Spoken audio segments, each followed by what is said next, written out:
akan menerangkan tentang sistem aliran bahan bakar bensin.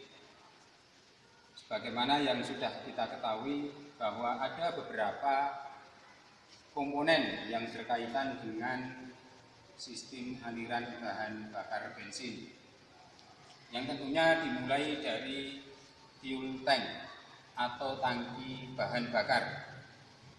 Untuk motor bensin ini, khususnya mobil Kijang, bahwa tangki bahan bakar itu letaknya di belakang.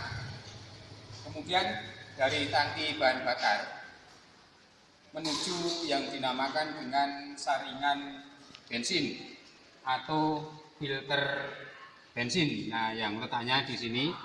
Nah, ini adalah filter bensin yang tentunya dari tangki bensin menuju ke filter bensin melalui selang bahan bakar.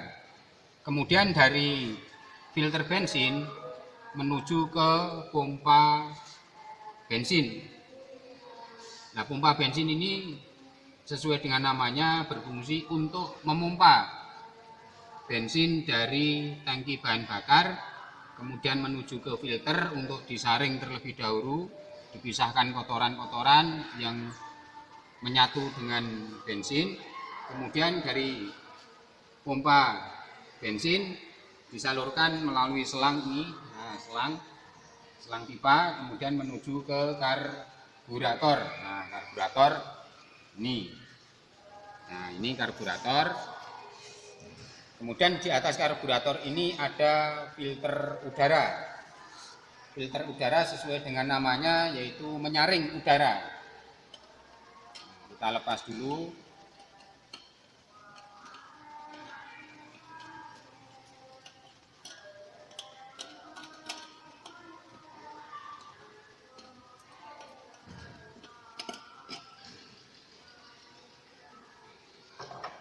Nah, ini yang dinamakan dengan filter udara. Filter udara ini untuk menyaring udara yang dihisap pada saat langkah hisap. Jadi sebelum masuk ke karburator ini, udara diharapkan sudah bersih. Jadi kotoran-kotoran, debu yang menyertai dengan udara disaring melalui filter ini. Nah, pada pembahasan kali ini kita tekankan pada nama-nama komponen yang ada di karburasi. Tentunya karburasi ini perlu dibongkar.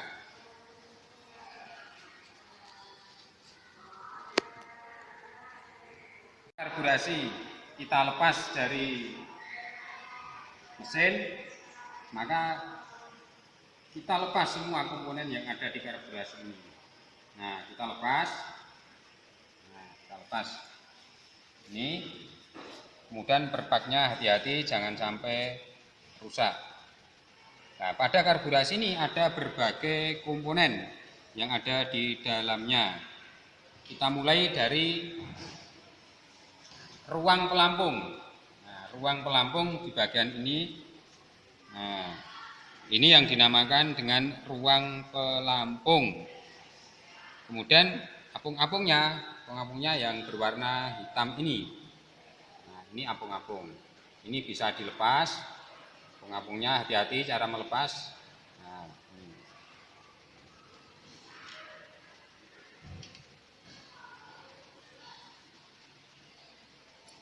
Kemudian di bagian ini, yang dinamakan dengan needle valve seat.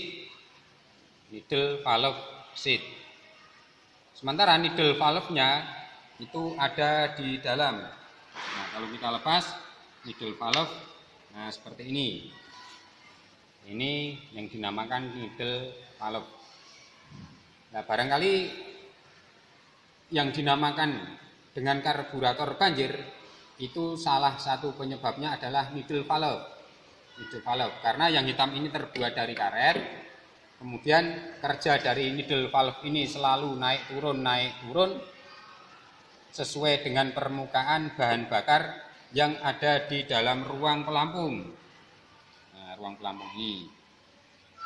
Karena gerakannya itu itu naik turun, maka lama-kelamaan middle valve ini akan terjadi keausan sehingga tidak bisa rapat menutup dengan middle valve seat, sehingga bahan bakarnya bisa banjir, bisa keluar walaupun middle valve-nya ini sudah bergerak naik menutup saluran yang ada di middle valve seat.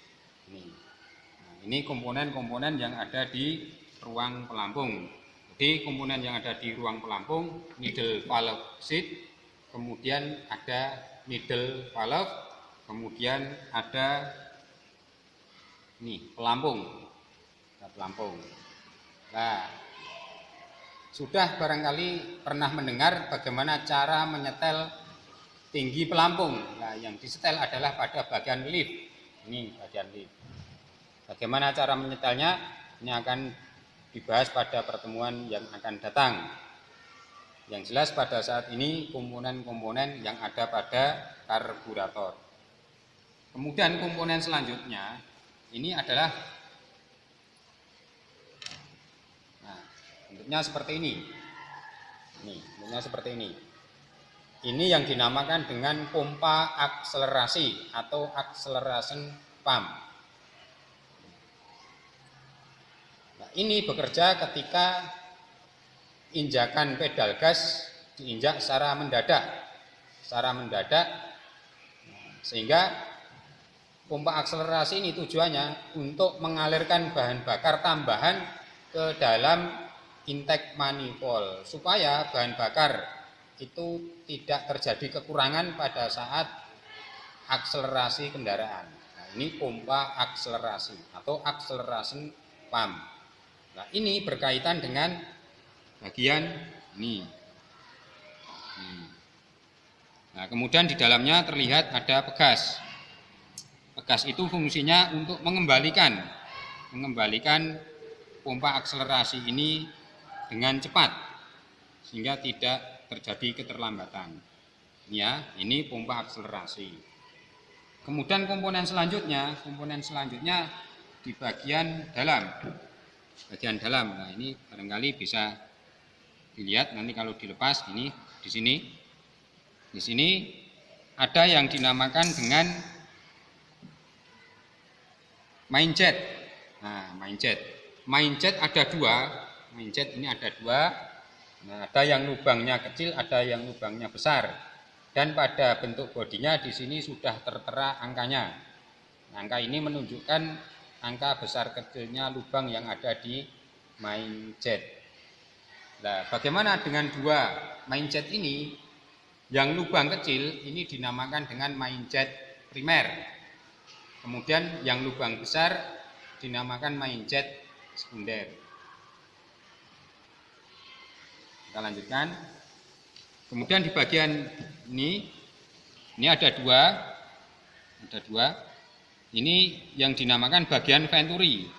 Dalamnya sini bagian venturi, ini juga venturi. Nah, ini.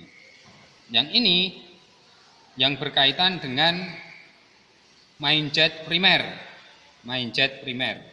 Kemudian yang main jet sekunder itu berkaitan dengan venturi yang ada di sekunder ini.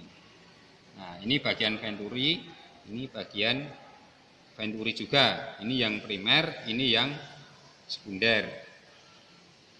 Kemudian komponen selanjutnya di bagian dalam. Ini. Nah,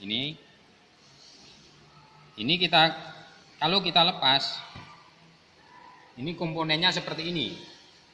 Nah, komponen ini dinamakan dengan power circuit.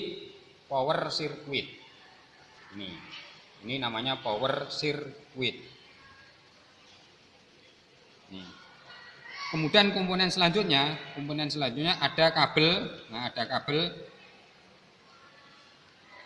Yang kabelnya dua, kita lepas dulu.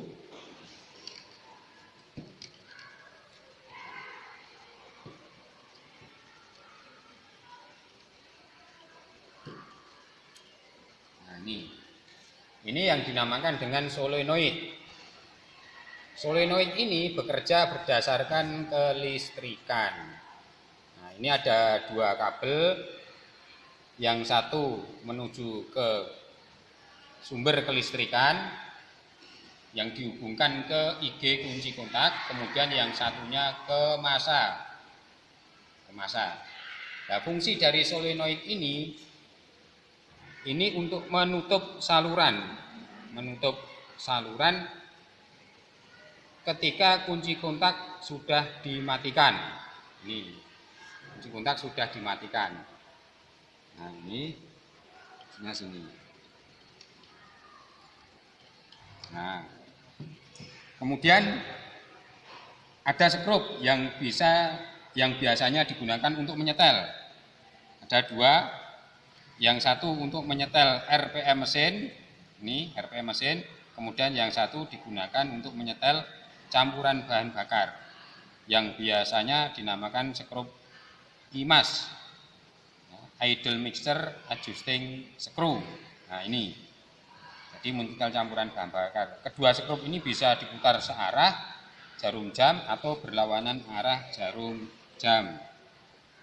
Skrup penyetel RPM ini jika diputar searah jarum jam maka akan bergerak ke dalam sehingga nanti putaran mesinnya semakin tinggi.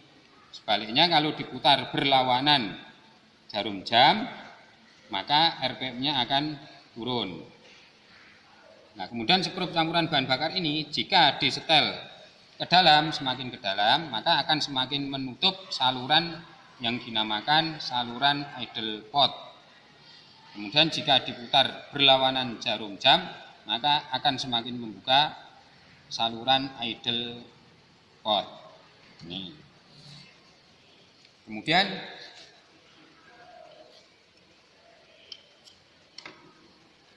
ini yang berkaitan dengan injakan gas. Nah, ini injakan gas. Kalau kita buka, kita bisa melihat di bagian ini mana yang terbuka. Ini sementara masih tertutup. Nah, kemudian kalau kita injak pedal gas akan terbuka. Nah, terbuka seperti ini. Semakin diinjak pedalnya semakin terbuka. Pada saluran apa yang tadi ini? Yaitu saluran primer. Ini. Kemudian jika diinjak semakin ke dalam, diinjak penuh, maka saluran sekundernya juga akan terbuka. Kita lihat, nah ini saluran sekundernya juga terbuka. Sehingga main jet sekunder bekerja pada saat beban penuh. Pada saat beban penuh. Nah, ini. Jelas ya, bisa dilihat. Nah, ini. Kemudian pada karburasi ini ada beberapa selang saluran, yaitu yang dinamakan dengan saluran vakum. Ini ada 1, 2, dan 3. Ada 3 saluran vakum. Nah, saluran vakum ini ya, ini ada 2. Yang bagian ini salah satunya digunakan untuk sistem pengapian, yaitu berkaitan dengan vakum adventure yang ada di distributor. Kemudian yang 2 ini, yang satunya juga masuk ke vakum adventure jika pada distributornya ada 2 vakum, ada 2 selang vakum. Kemudian yang satunya ini dihubungkan ke switch vakum. Kemudian penggunaan yang lain juga yang bagian vakum ini dihubungkan ke switch AC, switch idle up AC. Ini barangkali yang diterangkan pada komponen-komponen karburasi. Kemudian ada selang besar ini yang berkaitan dengan tutup kop silinder atau bisa dilihat di bagian ini. Nah, di bagian ini. Nah, ini yang bisa dapat saya jelaskan terkait dengan komponen-komponen sistem bahan bakar. Untuk bagaimana pemeriksaan kemudian penyetelan, dan tentunya overhaul secara keseluruhan pada pertemuan yang akan datang.